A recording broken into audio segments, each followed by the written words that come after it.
ഇതാണ് ലാബറട്ടറി ഫ്രണ്ടിൽ കൂടി ഡോക്ടറെ കണ്ടിട്ട് വരുന്ന 2 രോഗികൾ.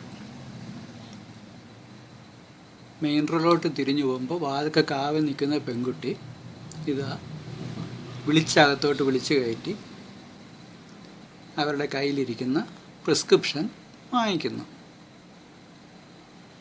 മുകളിലെങ്ങും പോയാൽ ഈ മരുന്ന് ഇവിടെ കിട്ടത്തില്ല, ഈ ഡോക്ടറുടെ മരുന്ന് ഇവിടെ മാത്രമേ കിട്ടൂ എന്നും പറഞ്ഞിട്ട് ഇതാ പേഷ്യനെ വിളിച്ച് അങ്ങോട്ട് വിളിക്കുന്നു.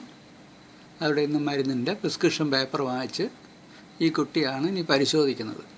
ഈ മരുന്ന് ഇവിടെ കിട്ടുമെന്ന് പറയാൻ വേണ്ടിയിട്ട് ഇതാ വിളിക്കുന്നു. സുരേഷ് ഡോക്ടറിൻ്റെ പ്രിസ്ക്രിപ്ഷന് പേപ്പർ വായിച്ച് നോക്കി, ഇതെങ്ങും ഈ മെഡിക്കൽ സ്റ്റോറിലല്ലാതെ വേറെ എങ്ങും കിട്ടില്ല എന്ന് പറഞ്ഞുകൊണ്ട് എന്താ ചൂണ്ടിക്കാണിക്കുക. താഴെ ഉള്ളൂ. പിന്നെയും ബോധ്യമാകത്തോണ്ട് വീണ്ടും കാണിക്കും.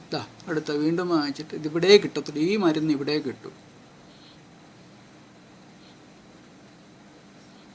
അങ്ങനെ അവർ തിരിച്ച് മെഡിക്കൽ സ്റ്റോറിലോട്ട് കൃഷ്ണയിലോട്ട് തന്നെ ബില്ലില്ലാതെ ഉള്ള സകല ചാത്തനും കൊടുക്കുകയും ചെയ്യും. ഇതെൻ്റെ വീട്ടിൽ റോഡിലോട്ടുള്ള ക്യാമറ എന്നുള്ള ഇതാണ്. ഇന്ന് 9 മണി സമയം നോക്കുക, 9 മണിക്ക് മുമ്പാണ്. ഹോസ്പിറ്റൽ ഡ്യൂട്ടി സമയം കഴിഞ്ഞിട്ടും ഓർത്തോ ഡോക്ടർ ഇവിടെ തന്നെ വീട്ടിലിരിക്കുകയാണ്. തന്നെ ഇതാ വാങ്ങിച്ചുകൊണ്ട് കൃഷ്ണ മെഡിക്കൽ സ്റ്റോറിലേക്ക് പോകുന്നു. സമയം 8:52. ഡോക്ടർ ഇപ്പോഴും വീട്ടിലുണ്ട്.